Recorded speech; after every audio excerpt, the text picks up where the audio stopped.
Welcome to the BPD Brunch, where we get together with our favorite brunchy beverages to catch up, play games, and talk about all things BPD. I'm your host, Xannie, and today I am here with Jay. Where in the world are you coming from? I'm coming from Calgary, Alberta, in Canada. Woohoo! What's your brunchy beverage? Very classic orange squash because I'm a child. So, And squash is not like squash like an American plant, the squash. It's like fizzy water and a juice. so for us it's like still water, but it's like fruit concentrate, like juice, and then you dilute it. Gotcha. Well, I'm coming from New Mexico in the United States, and I've got mint tea. Because why not?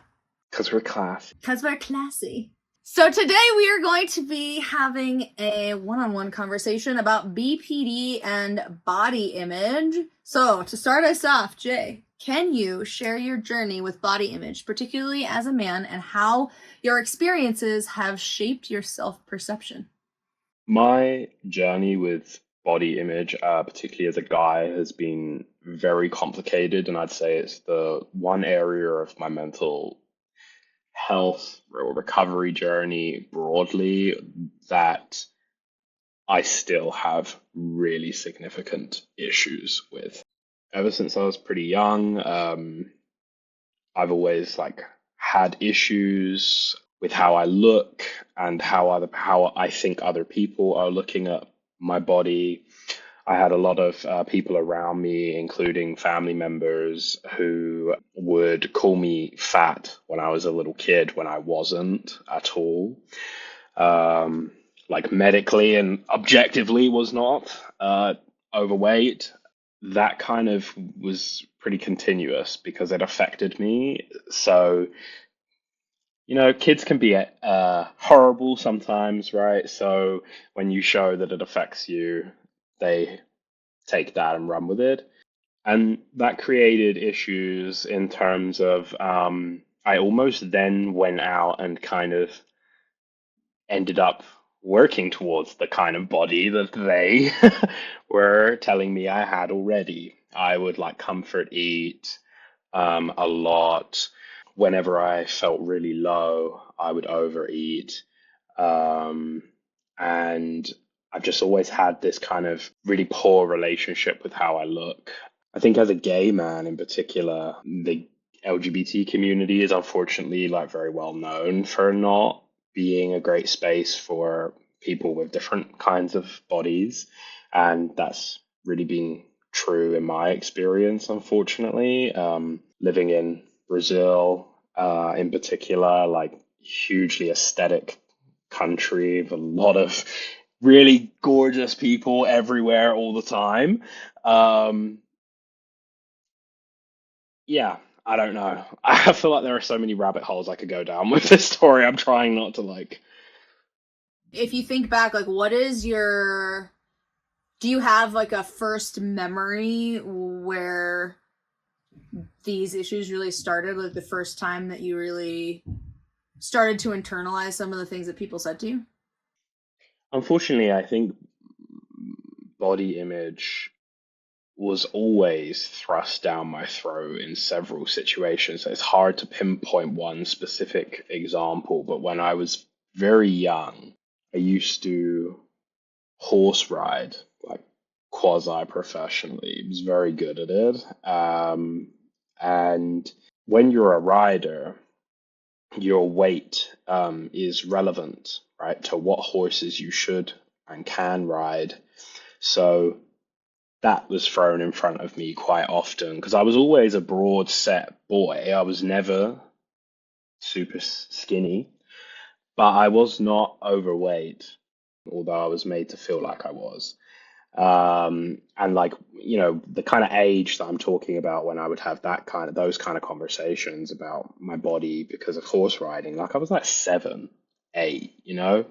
Um, and before that and during it and following it, I was also being bullied heavily at school, for being a broader build kid. Um, so I think, yeah, I can't pinpoint like a distinct point where I started to internalize it. I'd say it was just like a very consistent thread. It wasn't really allowed to leave my uh, consciousness, if that makes sense. So the thing is there I'm gonna think of questions that I didn't have in my list, so you can That's tell me if any fine. of these you don't want to answer. But because you've talked a lot about sort of the external influences, I'm curious what's the internal world of Jay like with the body image stuff? Like what does that feel like? What does that sound like in your internal experience? As a gay male, I am very aware of my uh, body all the time. Whenever somebody is around me that maybe I find attractive, I immediately think about how I look, not my face. I think about how my body looks. When even if I'm hungry, I will avoid eating because I think that it makes me look a type of way, or that people are going to pick apart what I'm eating in relation to the way that I look physically. And that's very exhausting. And it also jeopardizes a lot of my goals because I can't work all day without eating, right? And also, if I want to train at the gym, which I'm doing, I physically don't have the energy to do that when I haven't eaten anything. But that happens so frequently. And as a gay guy, hooking up or just getting together with guys is a constant source of anxiety for me. Um, like even recently, I've started dating somebody that is physically much fitter than I am. Um, and it's kind of upsetting that it's a constant thing in my head. He doesn't make me feel like that. He seems to like love everything about the way that I look. So it doesn't even come up, but in my head, it's there. You talk a lot about the behaviors. This is a very intellectual like description of what you do. But still, what is the like in your head, what is that like? Okay, here's a good example. So last year I was living in Rio, right? Rio is really, really, really warm, and everyone sweats. Right? When I sweat, I mentally have this conversation with myself that's like, you need to make sure that you're wearing this type of color so that people can't see the sweat, because if they see the sweat, they're going to focus on your body and they're going to think that it's because you're a big guy that you're sweating and that you're unhealthy, not because it's hot. I'll have that whole process, and that will continue as I'm going down the road until I get to where I'm going. So even if I'm walking for like 30 minutes, I'm going to keep thinking things like that. I'm going to think, this person is looking at me and they're looking at me because of this. And the way that uh, I need to wear my cap like this so that it stops making it obvious because my hair is kind of long. So when I sweat, my hair will gap up and, you know, and I really think I like hyper focus on that, hyper focus on things that people are probably not even perceiving when they look at me. And it's kind of a really continuous, like internal monologue the whole time until I chill, until I get somewhere and I'm alone for a bit and then I calm down. Well, it's just interesting to because for me and my experiences with having an eating disorder and sort of body dysmorphia, there's a lot of negative self-talk and like inner critic kind of like you're ugly, you're fat, like just like name calling kind of thing in my mind. And it's interesting because what you've talked about is almost more just like obsessive hyper vigilance about people's perception of you. I think this is because I avoid anything that makes me acknowledge that or like, it makes me focus on the fact that I'm like a bigger guy. If I go into a space where I'm like, you're fat in my head, I'm like hyper, I will have like a crisis, a full mental snap. Because it is one area of recovery where I feel very powerless. I've tried to deal with this so many times. I've gone to a personal trainer. I eat properly. My weight and my body fluctuate so dramatically from even in just a week. If I ate the tiniest bit bad, I will feel it. I will look it. I will look puffier. Um, I remember even being with a friend and staying with them for a few days, and they were like, "Oh my God, you look so different today," because I slept properly and my body like regulated out a bit and I wasn't so puffy. It sounds almost ludicrous, but like it's that noticeable to me. So I think if like it's not that I don't have those thoughts at times, like you're fat, you're this, you're that. It's really hard not to have those, but I almost like disengage from those thoughts immediately, but not necessarily because I'm for a healthy reason, you know?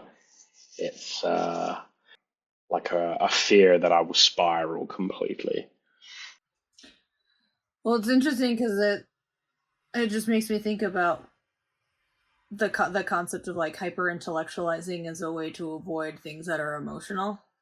You know, because what you're talking about, right, is this like it's very like I can't say fact based necessarily, but it's like this preoccupation with like things you can describe physically. So rather than like calling myself names, for example, it's like, oh, this person is going to see this. It's like this very illogical logic, I guess, right, where it's like it's mostly focused on what seems like a logical argument. You know, I think when I was younger, I had this internal monologue that was very self-deprecating, hated every aspect of the way that I looked, um, picked apart different parts of my body, and I still have that now at times. But the difference now, especially through the other layers of my recovery, I know exactly what I'm offering people. I know I'm clever. I know I'm kind. I know that I put more energy into people than most people do ever. I know that.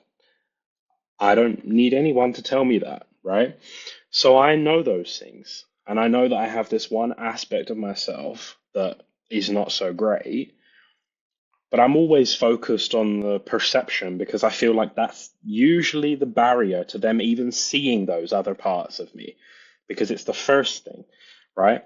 When you're going and trying to like date or hook up, even in this community, the first thing is always, what do you look like? It's not how do you talk, how kind are you, whatever.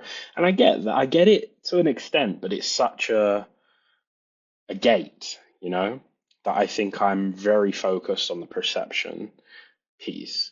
Like, I don't think you're wrong. I think I am very focused on it. I think that is genuinely what happens in my head. uh, it's not to say that I don't have days where the internal monologuing does happen, but it's less frequent than the opposite. I just the first time I've ever heard anybody talk about it like that, which is why I'm sort of digging at it because it's really interesting to me because this is a sample size of one, right? So this doesn't mean anything really necessarily, but like all of the women who I've spoken to do have this very self-deprecating, vicious inner critic and that tends to be the kind of things that they think about and so it's I'm not making any like gender statements. It's just that's just what because most of the people I've talked to about this have been women. I think this is the first time I've ever really had a conversation with someone who is not female.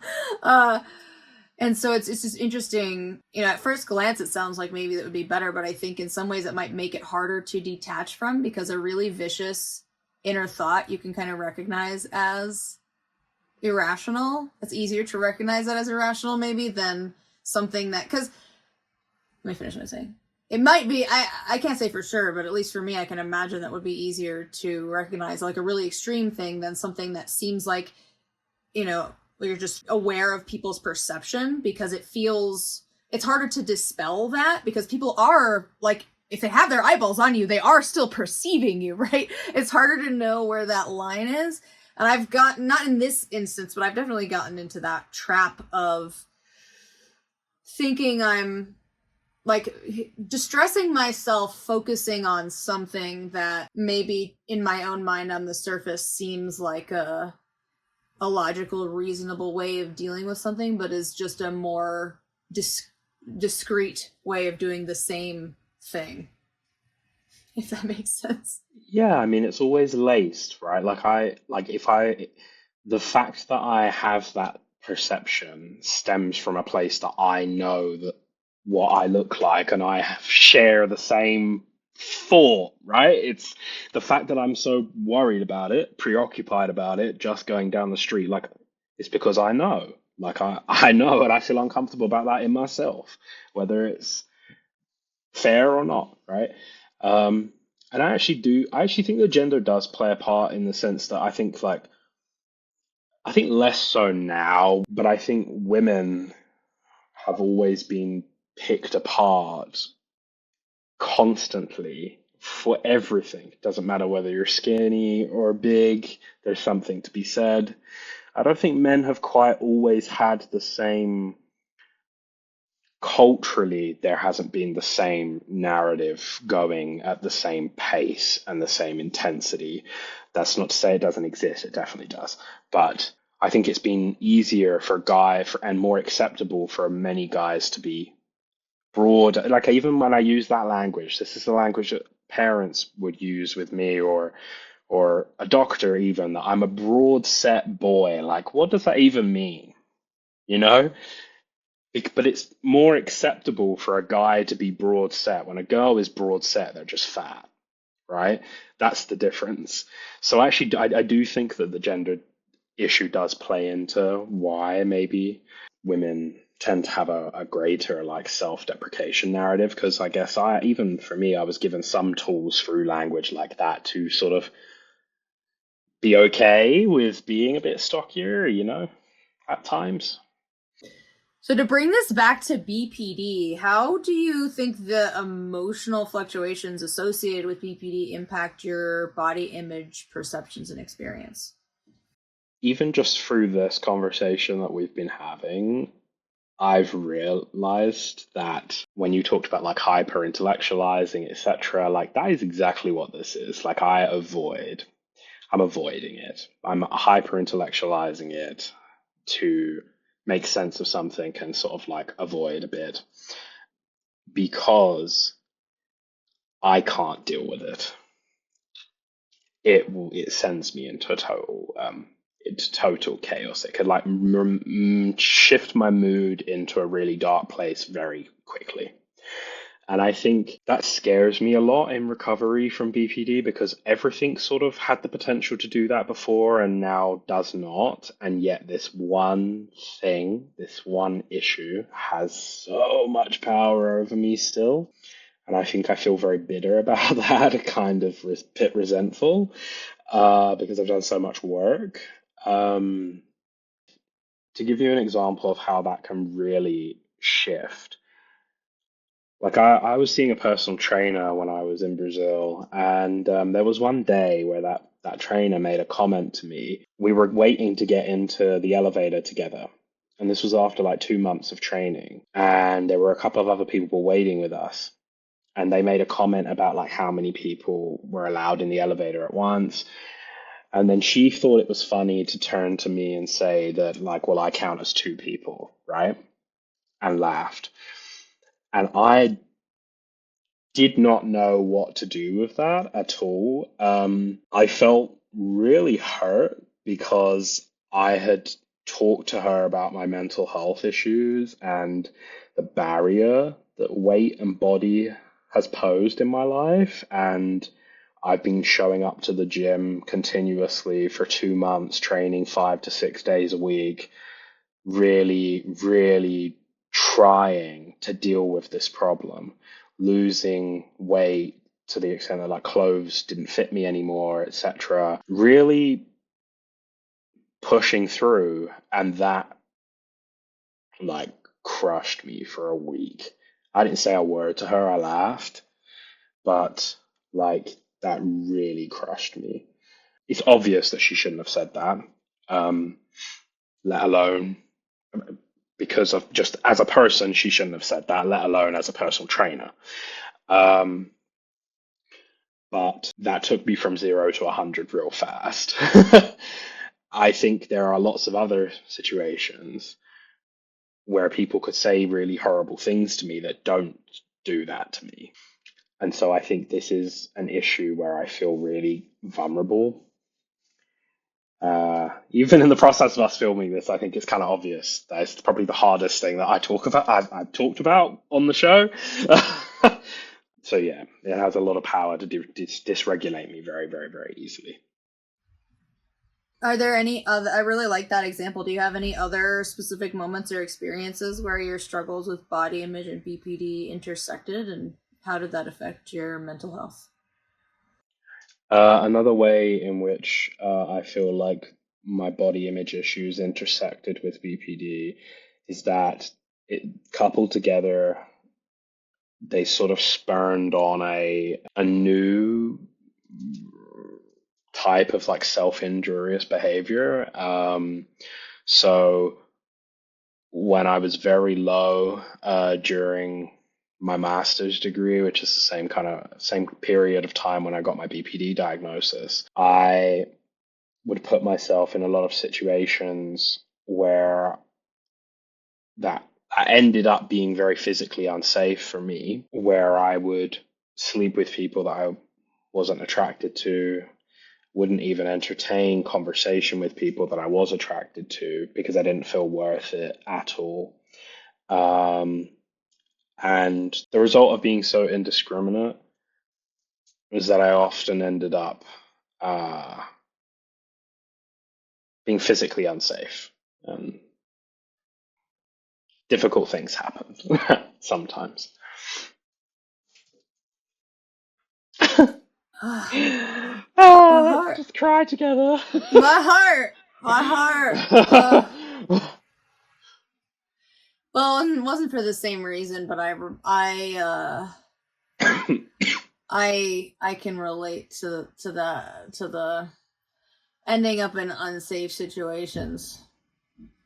I But remember. we have an episode on BPD and sexual assault coming up, so we're gonna save that for another time, so you can come back for that. Because we don't want to give it all away. But no, I totally relate to that. It's a rough place. So we'll take it in another direction to lighten the mood a bit.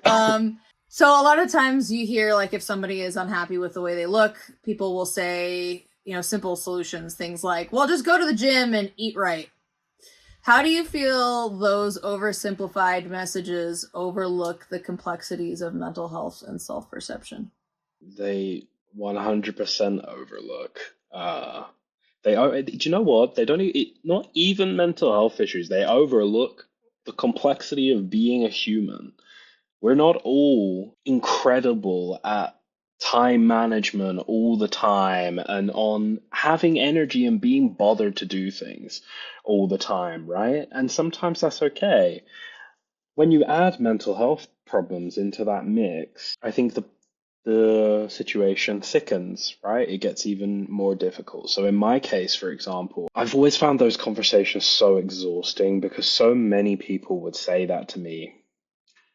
And I think that's why I'm really struggling with this still today because I sit here and I'm like, oh, look, I went to a personal trainer in Rio last year for 3 months and nothing happened. I did it. I did what you told me to do. I did what everyone told me to do. I exhausted myself in a gym in Copacabana being looked at 24/7 like a specimen, so uncomfortable all the time. And I did it, and it's not yielded the results that I wanted, even though I did everything that I was told to do. And that's because it isn't that simple.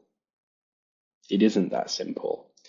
It isn't as simple as when you have mental health challenges as, hey, you can have a cheat day. Well, a cheat day for me isn't necessarily a cheat day. If I end up cheating, if I end up eating badly, it's usually coming from a certain place. It's usually like I'm binging because I'm very low.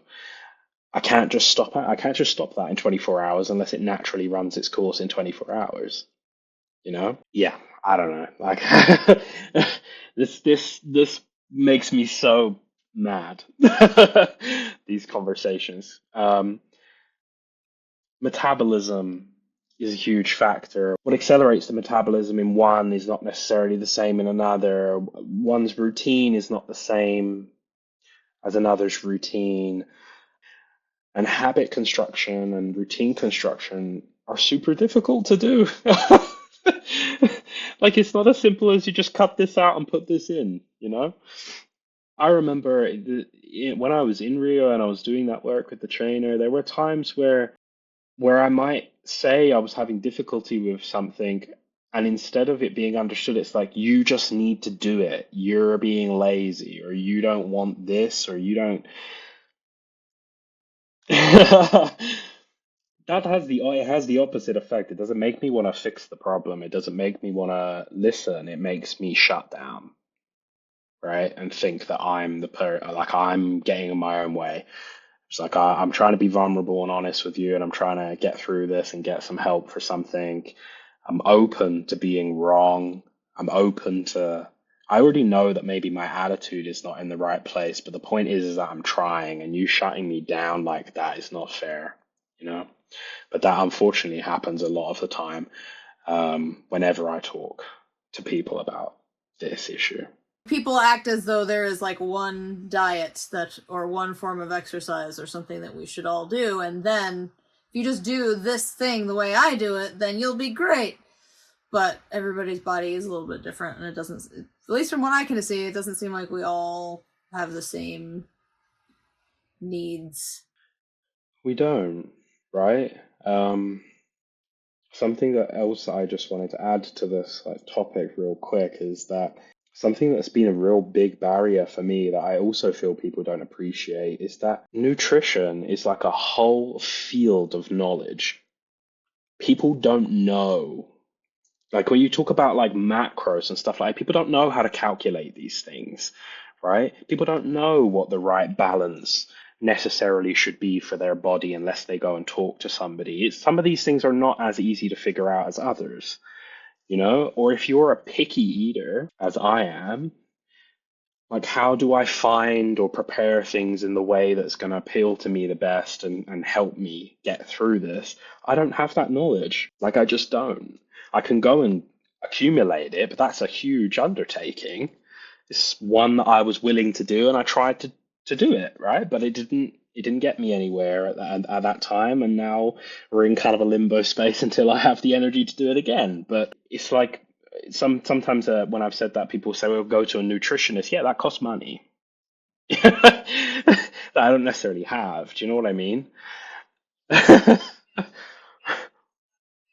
What insights have you gained about the interplay between BPD and body image issues, and how can understanding this connection help others facing similar issues?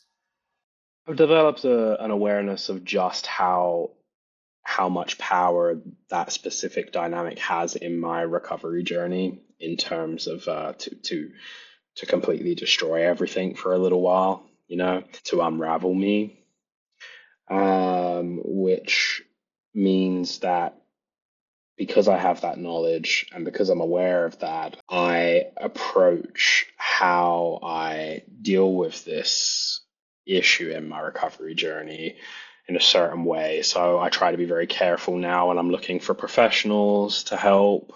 I have conversations at the beginning of like consultations with a PT, for example, about what I need. I think also actually through like trying to get better on the body image front, I've realized like the importance of me having a very stabilized like routine and what food and fitness together can present for you getting that routine, how it can help you get a routine that works for you.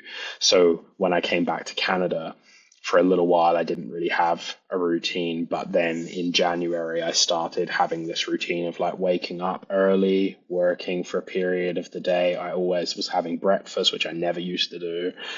I would come back by a certain time. I would go to the gym for an hour and a half max, depending on what I was doing. And then I'd come back, rest, shower, bath, whatever.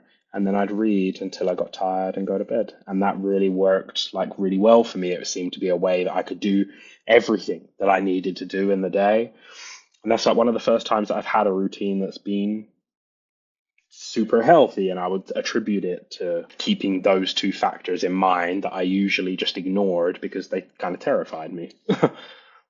So one of the things that you've talked about a little bit throughout this episode so far is some of your gym experiences, and I'm curious. I've heard a lot of sort of differing opinions about gyms and their cultures over the years. I'm curious what your experience, greater experience and thoughts on gym culture are. I think the gym culture varies from country to country, right? And maybe even place to place within a country, depending on how big it is. In the UK, I found that like at most gyms, most people are keeping themselves to themselves. There's a bit of an awareness, I feel, of like you shouldn't be standing there gawping at people. People are there trying to like better themselves, whatever. And usually, I think 99.999% of people respect that. You'll always have one idiot, right?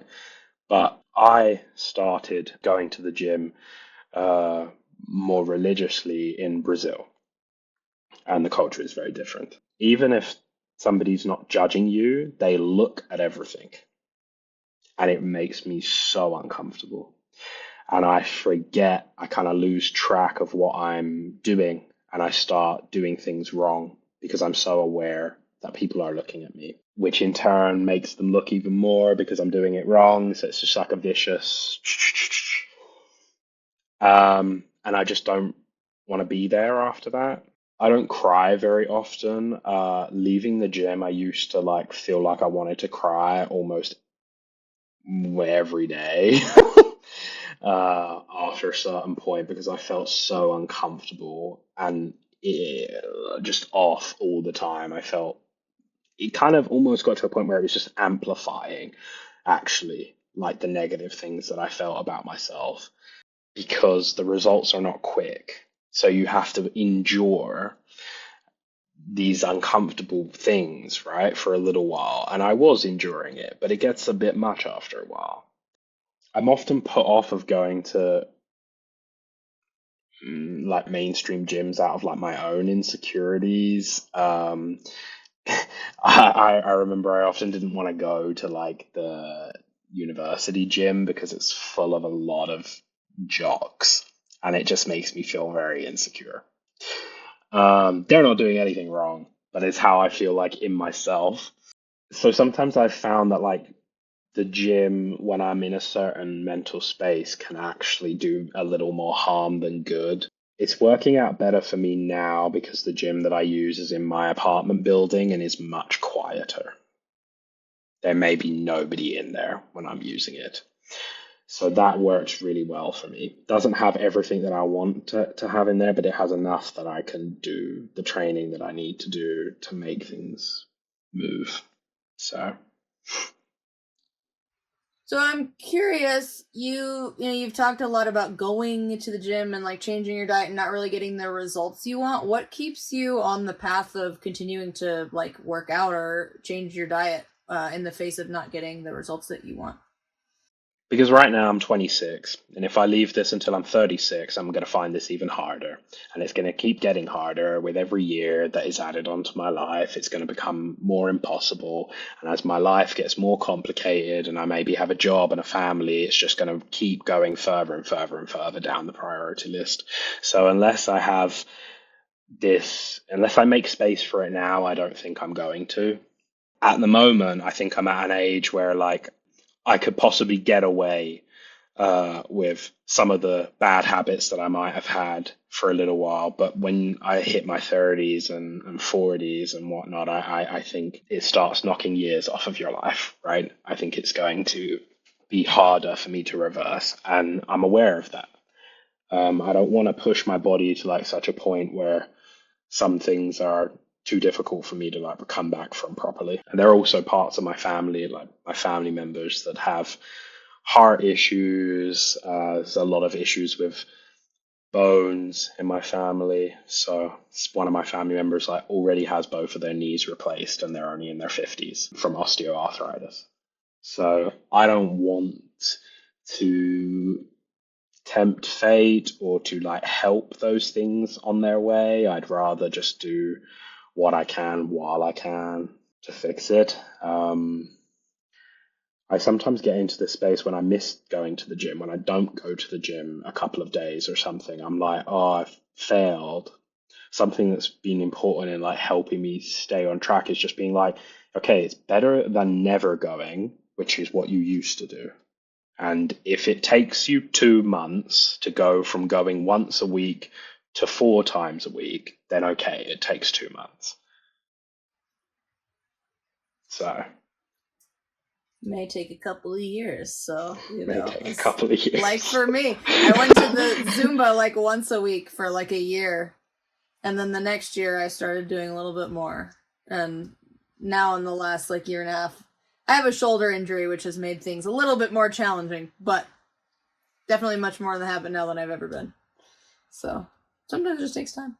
So looking ahead, what changes do you hope to see in the conversation around body image for men, especially in relation to mental health and personal experiences? I really hope that we start to acknowledge that a lot of men are in their heads about this all the time. They're talking to themselves. There's an internal monologue around these issues constantly. And the fact that we don't talk about it or don't acknowledge it as much just create space for like reifying that, keeping it upheld, keeping that kind of like structure or that system, that approach to things going. And it isolates. Like I have found it so difficult to get on the right path because I think everyone, whenever I go to approach this topic, is coming at it from a place of like, I don't know, they immediately think that it should be as simple as ABC, that as a guy, I probably don't have that many mental health challenges. I'm just maybe I'm a bit emotional sometimes. These are conversations that I've had, and people have said things like that to me, and this creates a huge barrier.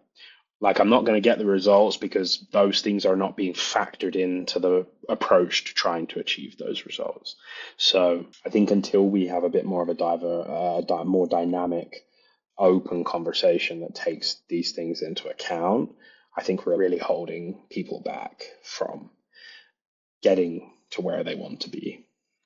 Any last thoughts that you would like to share with the audience? In my situation in particular, I found that like my mental health has often been positioned as like an excuse for laziness at the gym. And I know that that comes from like a place of ignorance. Given that we're making this episode for like our audience, my focus is not going to be on what the person should do, what the trainer or whatever should say better, because I think we all know. But for us, for the people that might get treated in that way, oh God, I'm such an emotive little bitch talking about this fucking issue.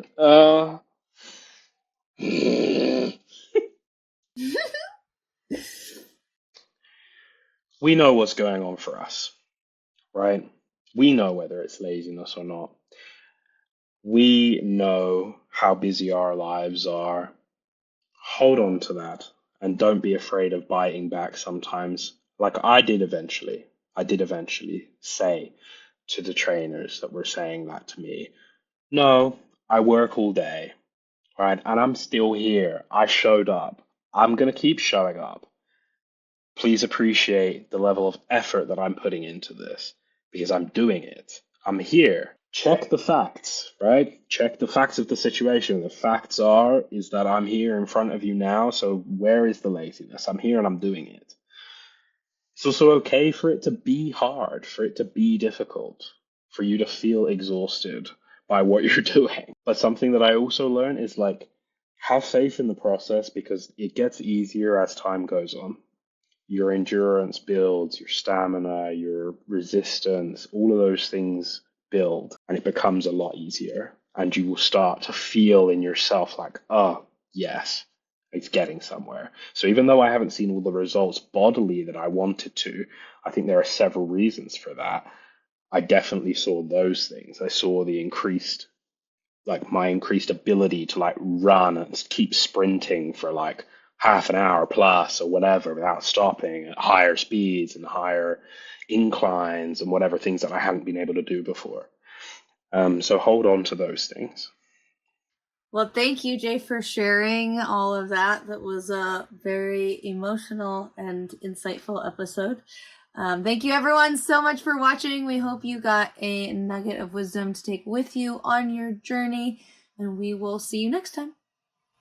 Bye.